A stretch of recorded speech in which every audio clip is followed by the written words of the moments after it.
Bonjour à toutes et bonjour à tous.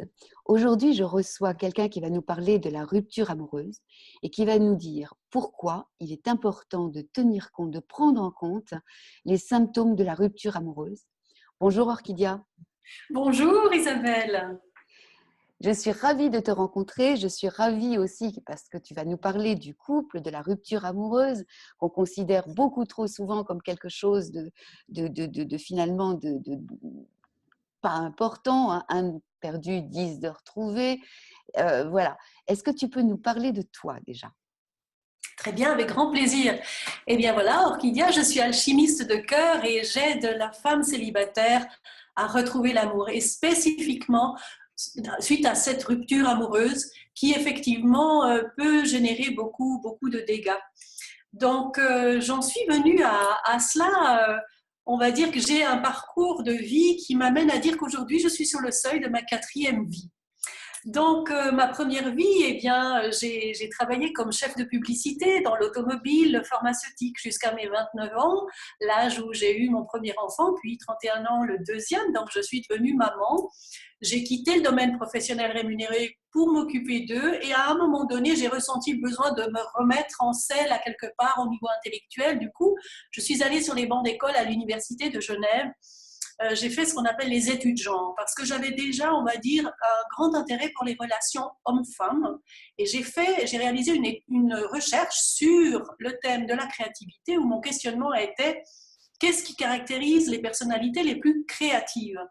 Et j'ai découvert que c'était celles qui avaient le mieux équilibré leur polarité féminine, masculine, cerveau droit, cerveau gauche, mental, émotionnel. C'est devenu un paramètre important de tout mon accompagnement, de tout ce que j'ai fait par la suite. C'est vraiment devenu une grille de lecture qui me permet aujourd'hui d'envisager l'accompagnement de ce point de vue de la dualité pour réamener de l'unité et de l'harmonie à l'intérieur de soi. Mais on pourra en parler de manière un peu plus développée, mais simplement pour dire que ça a été un moment charnière dans la découverte de tout ce que j'ai fait au niveau de l'amour, puisque j'ai également fait à ce moment-là une recherche sur le thème de l'amour. Et pour moi, l'amour, ça nous parle d'unité. Et du coup, comment est-ce que je peux être plus créative pour amener aussi plus d'unité dans ma vie, plus d'harmonie? Et c'est ce que, effectivement, ça me permet effectivement d'accompagner les gens sur ce créneau-là et de leur apporter plus d'unité et d'harmonie dans leur vie. Suite à cette recherche, j'ai aussi créé donc Orchidia, donc dans les années 2000. J'ai animé des ateliers d'expression pour développer la créativité, l'amour, enfin toutes ces dimensions-là. Le féminin, le masculin, la créativité et l'amour, ce sont les trois dimensions que je travaille depuis de nombreuses années. J'ai à ce moment-là aussi créé l'association Maison de l'amour dans les années 2006-2008. Et puis, j'ai écrit 3 livres sur le thème de l'amour. Donc, ça a été voilà, un cheminement autour de cette thématique qui est resté toujours. Et j'expliquerai aussi pourquoi, quel a été le point de départ de tout ça. 2003 à 2004, je me forme en coaching puisque j'avais accompagné des groupes et je me rends compte à quel point j'aime partager et j'aime aider à se développer les gens. Donc, je me forme en coaching, je valide mes compétences en tant que formatrice. Et puis, je me forme aussi en neurocognitivisme, donc je m'intéresse à tout ce qui est territoire du cerveau, quels sont les processus à l'intérieur qui font que l'on prend telle décision, ou pourquoi est-ce qu'on est bloqué à quelque part. Je fais aussi de la formation et de la supervision sur tout ce qui touche à la confiance en soi, l'estime de soi. Et puis, la quatrième vie, on va dire, la charnière entre la troisième et la quatrième vie, c'est une question que je me pose et à tous nos auditeurs et nos auditrices qui nous entendent aujourd'hui, je vais la leur poser de manière comme ça, très spontanée. C'est qu'est-ce que tu ferais si tu n'avais rien à faire, s'il n'y avait pas d'enjeu, s'il n'y avait pas d'objectif, s'il n'y avait pas de nécessité de résultat, que ce soit en termes d'excellence ou en termes de profit, en termes financiers. Et à un moment donné, charnière de ma vie, on m'a posé cette question et spontanément, j'ai répondu peindre, danser et chanter. Et c'était un peu comme un cri de mon âme et je me suis dit, OK, alors je mets ça à mon agenda. C'était à peu près en 2004. Du coup, j'ai commencé à peindre. J'ai réalisé 5 expositions de peinture en l'espace de 2 ans. Je me suis inscrite dans une chorale de gospel avec laquelle je continue de chanter et qui me fait vibrer tout l'intérieur. Donc, c'est un vrai bonheur pour moi. Et cette question, pour moi, elle me paraît essentielle parce que ça nous remet, enfin moi en tout cas, c'est comme si ça m'avait remise au diapason de ce qui est important à l'intérieur de moi. Et c'est aussi un message que j'aime transmettre, c'est quand je trouve cet espace de bonheur intérieur, de ce qui fait chanter mon âme, de ce qui me fait vibrer à l'intérieur, eh bien les éléments extérieurs deviennent moins importants, au sens où si les éléments extérieurs sont difficiles, alors il y a moins de drame. Et je pense que c'est important quand on traverse des crises de se replonger à l'intérieur, parce qu'à l'intérieur, il y a cette paix, il y a cette joie, il y a cet amour qui sont immuables. Voilà, et je dirais que la 4e vie, c'est celle que j'ai entrepris maintenant depuis 2 ans, où j'ai envie justement de laisser plus de place à ce qui est important pour moi, à savoir cette expression, cette vibrance à l'intérieur. Et du coup, j'ai repensé la manière dont je travaille. Et je me suis formée en web marketing et je propose donc depuis tout récemment des formations en ligne qui me permettent effectivement de dégager plus de temps pour réaliser les choses qui sont importantes pour moi. D'accord, donc tu as gagné du temps pour toi et en même temps, tu touches beaucoup plus de gens, beaucoup plus de personnes pour les aider. Parce que là, toi, j'ai bien compris donc, que tu étais à Genève, que tu accompagnes des gens qui sont des personnes, des femmes, principalement qui sont dans un périmètre autour de Genève. Mais du coup, tu peux cibler beaucoup, enfin cibler, tu peux t'adresser à beaucoup plus de monde. En effet, c'est-à-dire qu'il n'y a plus de limites, il n'y a plus de frontières. Bien sûr que par les moyens électroniques, je peux bien sûr accompagner des personnes de l'autre côté de la planète et je le fais déjà. Simplement, c'est qu'avec des formations en ligne, je peux toucher plus de gens au même temps. Et donc aider plus de gens en même temps. Voilà. J'imagine que sur tes formations, tu fais également des webinaires où tu les suis. C'est pas uniquement une vidéo que tu jettes en ligne avec 3 PDF. Oui, C'est tout à quelque chose de fait. beaucoup plus. Il y a tout un accompagnement autour. Voilà, il y a aussi tout un partage de tout ce que j'ai accumulé en 17 années de recherche et d'accompagnement autour de l'amour que je partage généreusement sur Facebook avec des lives. Donc voilà, c'est un bonheur, effectivement. C'est vraiment une autre manière, je dirais, de diffuser cette richesse, ce don qui est en moi. Et puis, je pense qu'on est tous et toutes porteurs de cette capacité. Et puis, les outils Internet sont fabuleux pour ça. Donc, oui. En tout cas, tu rayonnes effectivement. Donc, tu as cet alignement qui est totalement évident. Et on va en parler. On va en parler. Donc, tu as réussi enfin, tu l'étais probablement déjà, mais tu as été… dis-nous justement, est-ce que tu as toujours été aussi alignée ou est-ce que ça, c'est quelque chose que tu as travaillé avec les formations, avec des questionnements? Qu'est-ce que tu as fait pour être aussi bien dans ta peau et rayonner autant de bonheur? Oui. Alors, en effet, je dirais que non, je n'ai pas été toujours alignée et je ne le suis pas non plus 24 heures sur 24. Je me désaligne régulièrement. Simplement, j'ai développé des outils qui me permettent de revenir au diapason. Je dirais que, en fait, et ce qui m'amène aujourd'hui à aussi accompagner la rupture amoureuse, c'est que j'ai connu de nombreuses ruptures et je dirais que la plus douloureuse, ça a été le décès de ma mère lors de son accouchement. En fait, elle est décédée en couche. Et ça, pour moi, ça a été le point de départ de toute cette quête autour de qu'est-ce que c'est que l'amour, parce que mon premier objet d'amour, finalement, disparaît dès ma naissance. Du coup, il y a eu les séparations, les remariages de mon père. Donc, pendant toute mon enfance, en fait, j'ai vécu beaucoup la solitude, j'ai vécu la culpabilité, j'ai vécu l'abandon, j'ai vécu le rejet. Et j'ai commis une grave erreur, c'est qu'en fait, je me suis mise en mode « je ne sens rien ». Et ça a été, comment dirais-je, ça a été une accumulation de souffrances que j'ai mise à l'intérieur du corps. Et bien ça a commencé à somatiser, c'est-à-dire que mon corps, j'avais des sinusites tout le temps, j'ai de l'eczéma. Et ça, c'est au moment où mon corps a commencé effectivement à se manifester à l'extérieur que j'ai commencé à réfléchir sur dire, mais qu'est-ce que je peux faire avec ça? Qu'est-ce que c'est en train de me raconter? Je dirais que c'est deux... Bon, je me suis intéressée déjà à l'âge de 20, 25 ans. Mes premiers livres de développement personnel, effectivement, c'était à ces alentours-là, donc ça fait déjà 25 ans en arrière. Et en même temps, le pivot de mon développement personnel, où j'ai vraiment suivi beaucoup de formations, ça a été 2003-2004. Et cette recherche, effectivement, de qu'est-ce que je fais moi pour aller mieux quand je vais mal. Voilà. Quand j'ai fait ma formation en 2003-2004 en PNL, il y a quelques postulats en programmation neurolinguistique, c'est qu'on est responsable de nos états intérieurs. L'état intérieur, c'est ce que je vis à l'intérieur, ça peut être du stress, ça peut être des pensées récurrentes.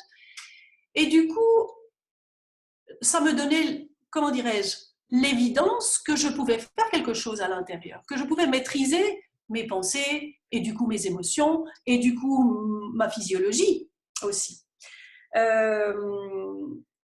Voilà, donc je dirais que c'est vraiment ça qui a été le moteur.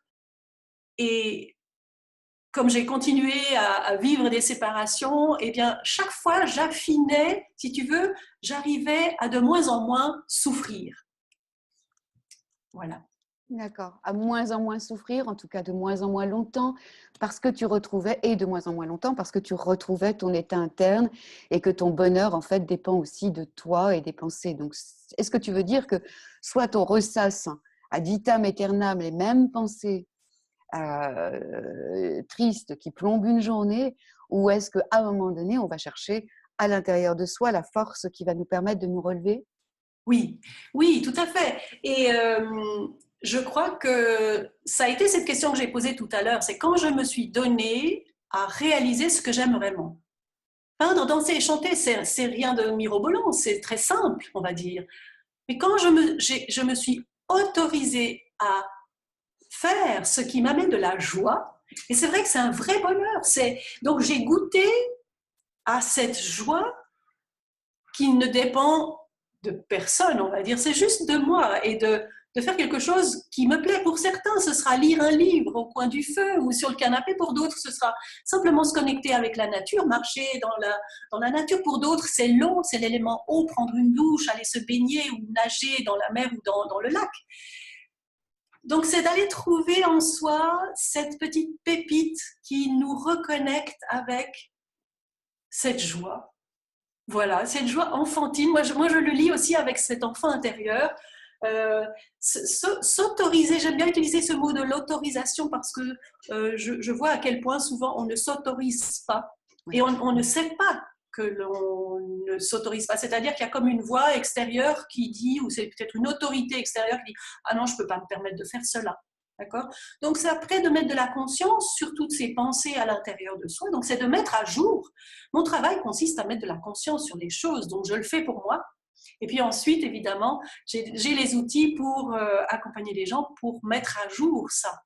C'est mettre de la conscience sur ce qui est inconscient, sachant que la plupart des gens vivent 80% de nos pensées sont inconscientes. Et en plus, je reviens à ce que tu disais tout à l'heure sur les émotions que tu avais donc enterrées, tu ne t'autorisais plus à avoir ces émotions. Alors ça veut dire qu'on est très très nombreux à faire ça, dire plus jamais ça, je veux plus souffrir. Mais alors, le pendant de la chose, c'est que quand on met un gros coussin comme ça sur ses émotions, on s'autorise plus à ressentir de la peine ou de la peur, enfin de la peine en tout cas, mais on ne s'autorise plus non plus à ressentir de la joie et du bonheur. On va parler de la rupture amoureuse justement, puisque c'est le sujet qui nous amène à nous parler. Je disais tout à l'heure que la rupture amoureuse est quelque chose que l'on considère comme pas très important. Que la rupture amoureuse, que la souffrance ou la douleur que l'on peut ressentir à ce moment-là, en tout cas pour les autres, c'est quelque chose de totalement dérisoire, en définitive. Un de perdu, 10 de retrouvé, tu vas t'en remettre. Alors qu'on considère la perte de quelqu'un, la mort de quelqu'un comme quelque chose d'évidemment terrible, tragique, et qu'on peut considérer aussi la perte d'un boulot, d'un emploi, comme quelque chose de terrible. Mais la perte de quelqu'un qu'on aime, la séparation, c'est considéré comme quelque chose de dérisoire. Et toi, tu nous dis qu'il faut y prendre garde parce qu'on est dans des symptômes de la dépression et que c'est un deuil. Est-ce que tu peux nous développer ça? Oui, tout à fait. En effet, on minimise trop la rupture amoureuse. Les jeunes sont aussi beaucoup impactés. Effectivement, la dépression peut mener au suicide. Donc, c'est vraiment pour dire que c'est pas à prendre à la légère, effectivement. Et j'ai interviewé récemment le docteur Alain Ferrand. Et il a développé, en fait, lui, il a observé trois facettes de ce que l'on vit lors d'une rupture amoureuse. Parce que l'amour, enfin, ou la relation amoureuse, elle touche trois facettes. Et je trouve particulièrement intéressant. C'est le besoin de sécurité. Le besoin de sécurité, il est déjà quand on est enfant, et donc ça va impacter ce besoin de sécurité. On va perdre nos repères, on va perdre nos amis, on va perdre peut-être des relations avec nos proches, ou les proches de l'autre famille. On va perdre les lieux où on allait. Si par exemple on quitte la maison ou l'appartement, ou si l'autre nous quitte, eh bien on perd des points de repère dans la maison. On perd des moments où l'autre arrive à telle heure. Donc tout ça, ce besoin de sécurité, il est déjà mis à mal. C'est un premier point de repère qui est extrêmement intéressant. Et tout d'un coup, les gestes du quotidien, l'environnement peut tout d'un coup nous devenir hostile à cause de cette perte. Donc ça impacte déjà ce besoin fondamental, on va dire, de sécurité. Puis, il y a les besoins narcissiques.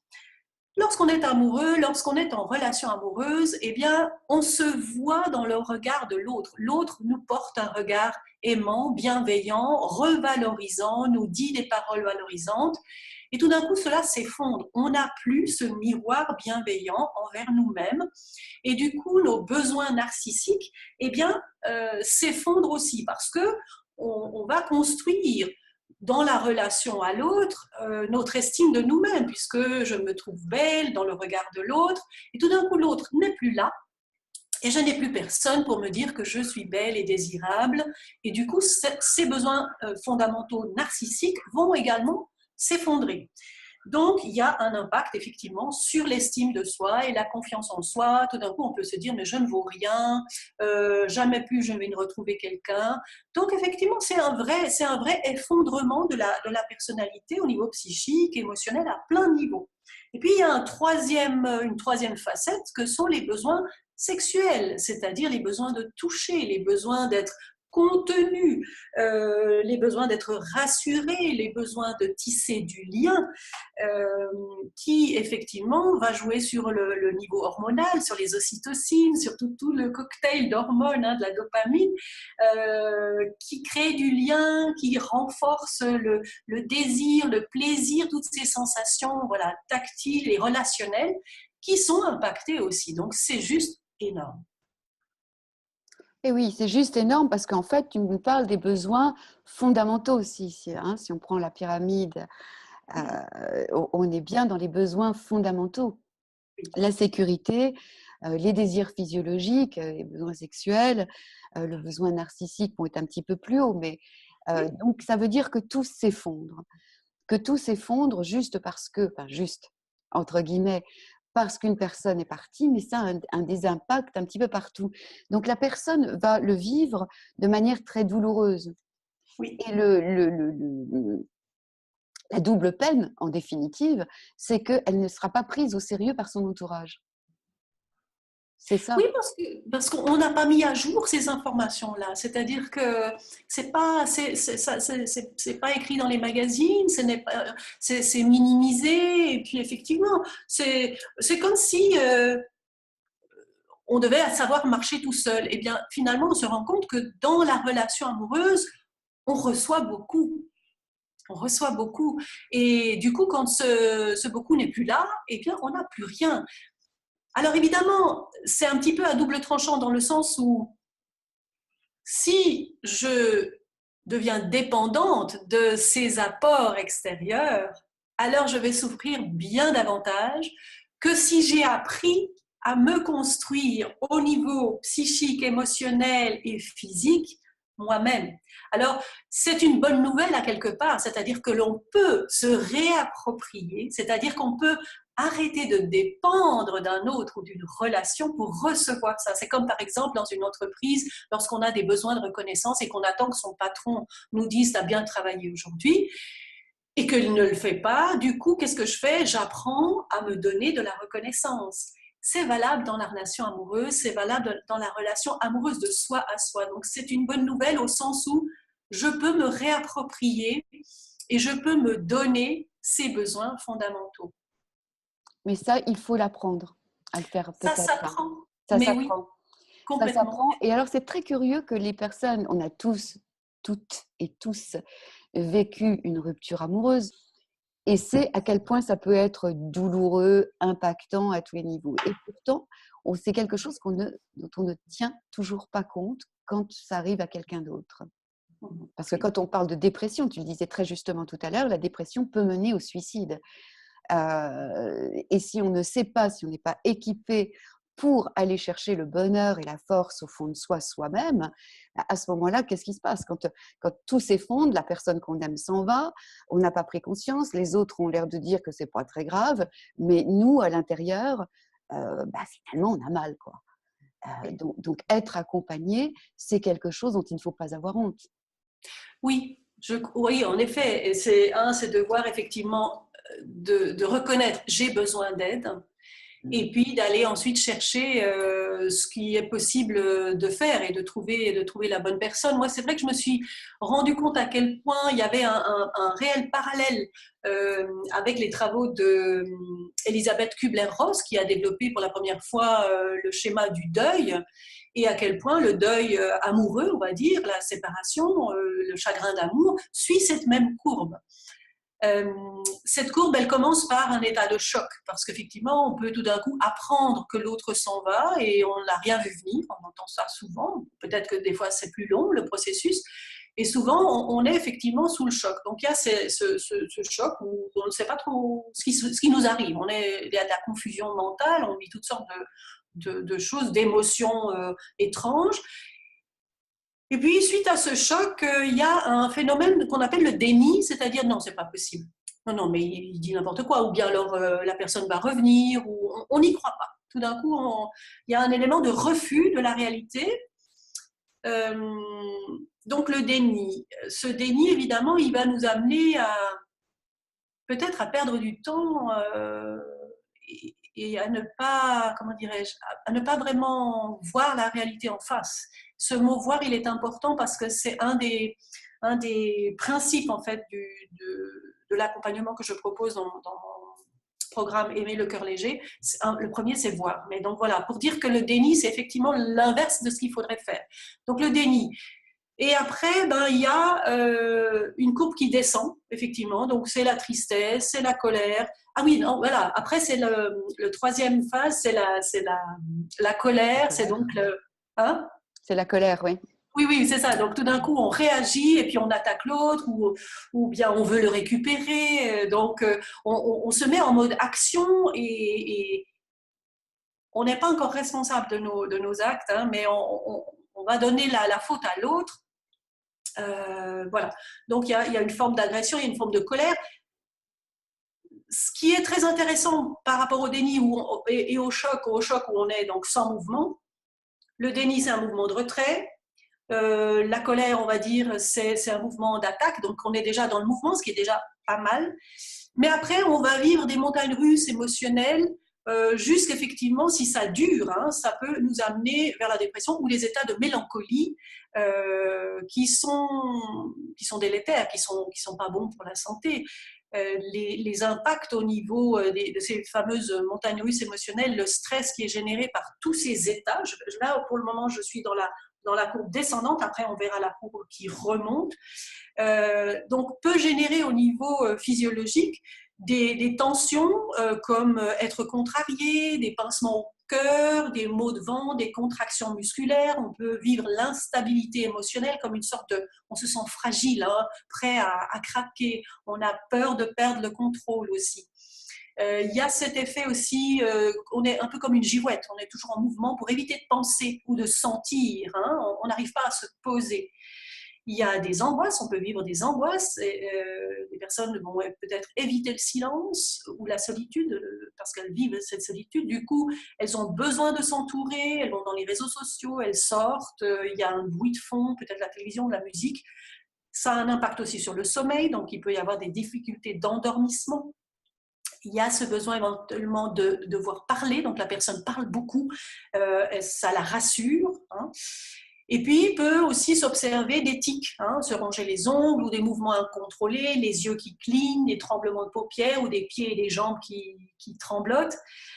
Voilà, cette sensation d'être sur le qui-vive, de tout d'un coup sursauter au moindre bruit, une hypersensibilité au bruit, au mouvement, enfin bref, ou avoir des réactions excessives. Je dirais que ça, c'est un petit peu ce qu'on peut observer. Donc, si on observe ces signaux chez soi-même ou chez une amie, alors il est probable qu'effectivement, il y a des signaux voilà, de stress, en tout cas qui sont visibles. À un moment donné, il y a, quand on a peut-être touché le fond, évidemment, il est préférable de se faire accompagner avant, mais il y a quand même un mouvement de remontée, d'accord? Et ce mouvement de remontée, il va passer par des phases de prise de conscience. Déjà, c'est d'accepter. Donc ça, c'est une phase cruciale. D'accepter la réalité telle qu'elle est, et puis c'est une sorte d'état des lieux. Et c'est de dire, OK, qu'est-ce que je fais avec cette situation? Parce que on est tous en lien avec quelque chose d'extérieur, mais ce qui va nous différencier, c'est qu'est-ce que je fais de ces éléments extérieurs. Donc, il y a la phase d'acceptation, puis ensuite, il y a la phase de pardon, hein, et puis il y a la phase de libération où effectivement, je peux me libérer de l'expérience. J'en ai fait l'apprentissage, j'ai récolté, on va dire, les pépites de tous ces drames, de toute cette crise, hein, puisque le mot crise, c'est une chrysalide, donc c'est vraiment, il y a quelque chose de l'ordre de la transformation, et qui, je crois que c'est en chinois, où le mot crise est aussi le mot pour dire opportunité, n'est-ce pas? Oui, tout à fait. Voilà, donc c'est de vivre le deuil en conscience, et puis de savoir qu'au bout, il y a un cadeau, et d'être capable effectivement d'avoir cette capacité de prendre un tout petit peu de recul par rapport au drame intérieur, et ça, ben de nouveau, ça s'apprend effectivement, et si on peut être accompagné, bien c'est mieux. C'est toujours mieux, effectivement, ça fait moins mal, on va plus vite. Et alors, quand on est accompagné, en tout cas dans ta formation, est-ce que tu amènes aussi la personne à prendre conscience bon, oui, la réponse est oui, mais à ne pas refaire les mêmes erreurs, à ne pas être dans la répétition, parce qu'on vit aussi le schéma de la répétition. Oui, en effet. Alors, je dirais que ça, c'est important effectivement de mettre de la conscience sur les choses parce qu'on va se rendre compte que peut-être on a commis des erreurs. Ça, c'est jamais forcément agréable hein, de se dire que j'ai ma part de responsabilité dans ce qui s'est joué dans cette relation. Et du coup, qu'est-ce que j'en fais? Je peux effectivement parler des 5 principes, on va dire, de ce module aimer le cœur léger, mais ces 5 principes, c'est vraiment la quintessence de toutes ces observations, ces recherches et ces accompagnements que j'ai fait pendant 17 ans. Je me suis rendu compte qu'il y avait une constante que j'ai appliquée pour moi-même aussi dans cette capacité à finalement aller mieux. Première phase, c'est de voir. Voir au sens mettre de la conscience sur les choses, donc voir. Ensuite, il y a sentir, c'est-à-dire d'être capable d'aller dans l'émotionnel, ce que je n'avais pas fait quand j'étais enfant, je m'étais complètement coupée de mes émotions. Du coup, quand je fais cette phase de sentir, je me mets en contact, je passe, on va dire, du schéma cognitif, mental, au niveau de mon corps, au niveau de ce qui se joue à l'intérieur. Donc, je sors des pensées qui sont très fluctuantes qui peuvent m'amener de la confusion, à quelque chose qui est plus tranquille au niveau du corps. Donc ça, c'est la deuxième phase, c'est la phase de sentir. Il y a la phase de libérer où on va travailler sur l'estime de soi, de se reconstruire en termes d'estime de soi. Qu'est-ce qui est bon chez moi, qu'est-ce que je vaux, me redonner de la valeur, retravailler sur mon système de valeurs aussi. Donc c'est de transformer tout ça. Et ça aussi, je le fais avec une manière, c'est de se reconnecter aux archétypes du féminin sacré. Dans la formation, il y a aussi deux magnifiques conférences, web-conférences sur ce sujet-là. La quatrième phase, c'est une phase de se reconnecter au désir. C'est-à-dire, c'est oser rêver à nouveau, au sens où je me reprogramme, qu'est-ce qui est le bonheur pour moi, qu'est-ce que je veux vivre dans ma prochaine relation. Et ça va se faire au travers des 5 sens. C'est comment je vois, comment j'entends, comment je goûte, comment je sens, comment je touche. Et donc, je vais reprogrammer mon avenir. Donc, je me réapproprie ma compétence de créatrice, de créateur, pour remodeler la vie, puisque à chaque instant, je suis capable de créer mon futur.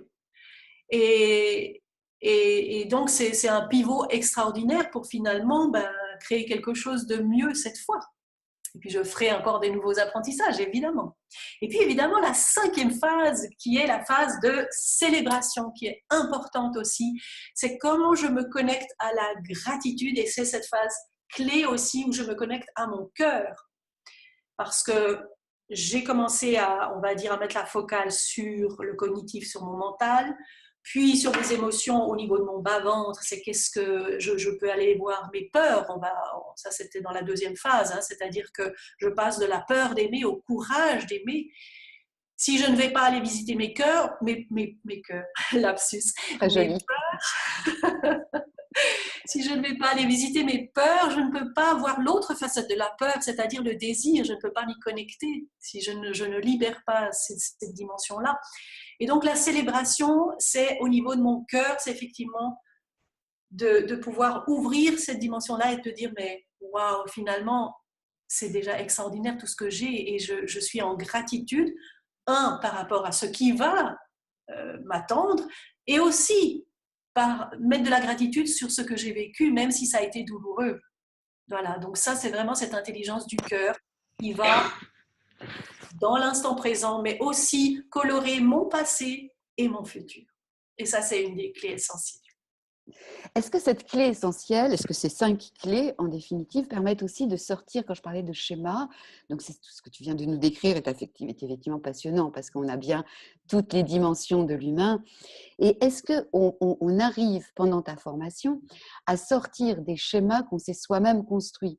Tu sais, on a l'impression qu'on trouve que l'amoureux suivant est très, très différent du précédent, alors qu'en fait, c'est le même. Quand je dis c'est le même, il n'y a pas forcément la même couleur de cheveux, ni Dieu, etc. Mais on va rechercher la même chose et on se remet dans la même situation, dans la même position d'un truc qui ne va pas marcher. Tout à fait intéressante cette question parce que dans la formation, effectivement, il y a des exercices qui permettent de savoir de quoi j'ai besoin pour me sentir aimée. Si je n'ai pas mis à jour ça au préalable, il est probable que je vais chercher ou attirer inconsciemment un partenaire similaire. On dit souvent que dans la première relation amoureuse, on répare quelque chose de l'ordre de notre enfance dans le schéma parental. Effectivement, ça peut durer toute une vie de rejouer le même schéma de réparation de nos histoires passées. Donc, tout ce qui peut m'amener à mettre de la conscience sur ces schémas me permettent de décider de changer ça. Et effectivement, dans la formation, il y a différents documents, des documents à remplir qui vont m'amener à mettre plus de conscience sur mon propre schéma.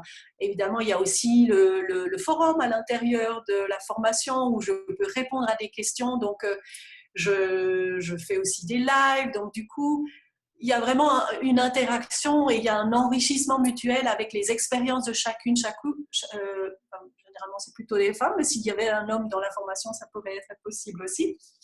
Et sur le groupe Facebook où il y a des interactions entre les membres. Est-ce que j'ai répondu à ta question? Tu as parfaitement répondu à la question. Et effectivement, la répétition est un schéma, enfin, la répétition est quelque chose qu'on voit revenir.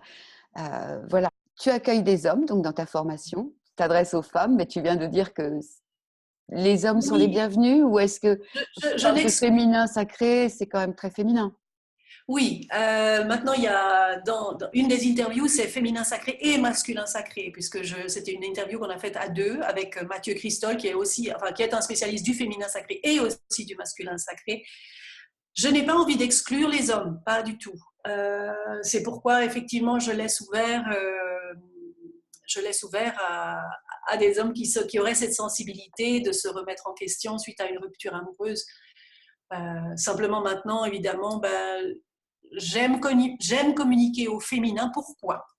Pourquoi j'ai choisi effectivement de communiquer principalement au féminin? Parce que j'ai comment on va dire, je pense que le monde a besoin des valeurs féminines qui sont principalement portées par la femme, et j'ai envie d'aider toutes ces femmes qui aujourd'hui, à cause de ruptures amoureuses, n'arrivent pas à se mettre debout, n'arrivent pas à offrir au monde le don qu'elles ont, parce qu'on a tous et toutes un don, quelque chose qui nous rend unique à offrir au monde. Si je vis le deuil amoureux, si je suis en rupture amoureuse, eh bien, je passe mon temps à me morfondre, à être en basse énergie. Je ne peux pas redevenir la créatrice que je suis.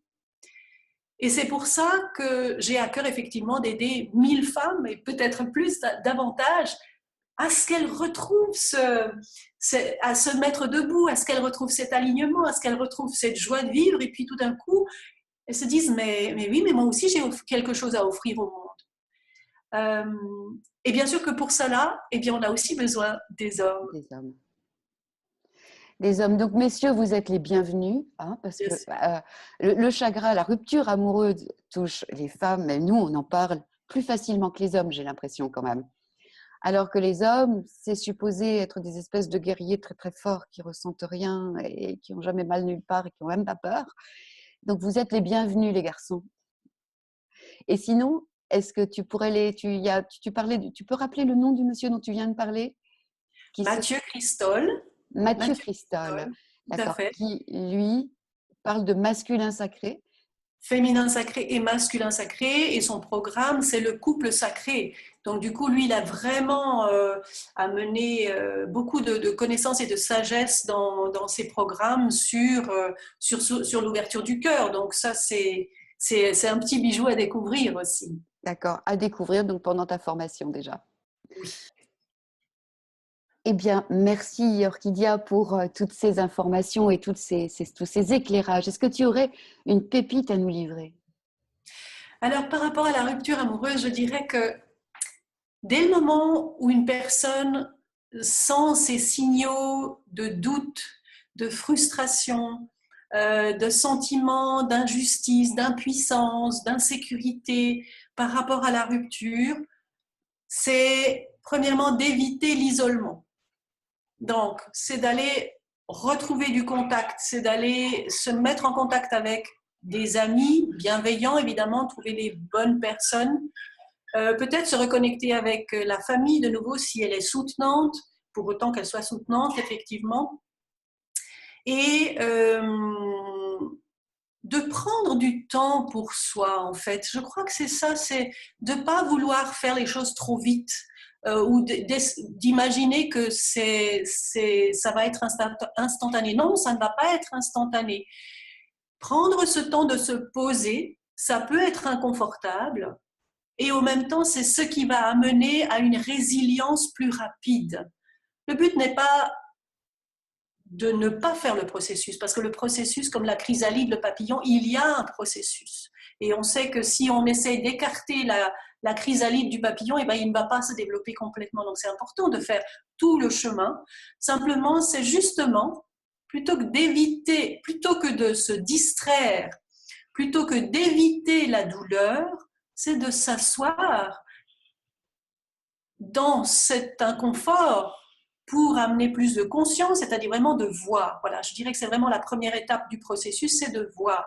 Voir, sentir, corporaliser, d'aller se faire du bien si jamais on a besoin de ça, d'aller se questionner peut-être sur cette question que j'ai posée au début, c'est-à-dire qu'est-ce qui me fait du bien, hein, de se faire du bien à ce moment-là, d'être bienveillant avec soi. Et puis, parce que si je commence à voir, j'amène de la clarté dans mon mental, je vais éviter de tourner en rond comme un petit hamster dans ma tête. Donc, de me poser, de respirer. Il y a toutes sortes de techniques de respiration, de méditation. C'est extrêmement bon. Moi, je peux voir à quel point ma journée est différente quand je me suis posée, même 10 minutes, un quart d'heure sur un canapé, simplement assise, le dos droit, à faire quelques respirations. Et quand je ne l'ai pas fait, quand j'ai tout de suite commencé à me mettre en action dans cette agitation. Donc, évitez l'agitation. Et je suis sûre que les réponses vont venir à vous. Vous allez trouver les bonnes personnes. Vous allez trouver le bon lien à cliquer, ce qui va correspondre à votre besoin du moment et qui va vous permettre de progresser, d'aller de l'avant, de rebondir suite à une rupture amoureuse. Et effectivement, c'est vraiment tout ce dont je vous souhaite. C'est vraiment de pouvoir rebondir avec bienveillance, avec un peu comme une gazelle, voilà, avec élégance, et puis de retomber sur vos pattes et puis d'aller de l'avant. Merci beaucoup Orchidia pour ces conseils et cet éclairage. Donc vous allez pouvoir retrouver Orchidia sur le lien qui s'affiche quelque part sur l'écran. Je retiens qu'il faut se donner de l'amour, se donner de la bienveillance, se donner de l'attention, oser s'autoriser à prendre du temps pour soi et à s'aimer soi. Et voilà. C'est ce que je retiens si je devais faire un résumé. Et ça, Orchidia, tu nous y aides merveilleusement bien par ton exemple. Merci. Merci beaucoup à tous. Et en quoi voilà, je vais la refaire. Hein. C'était bien, c'était super. Ça va bien se passer après, mais alors moi, mes démarrages sont terribles.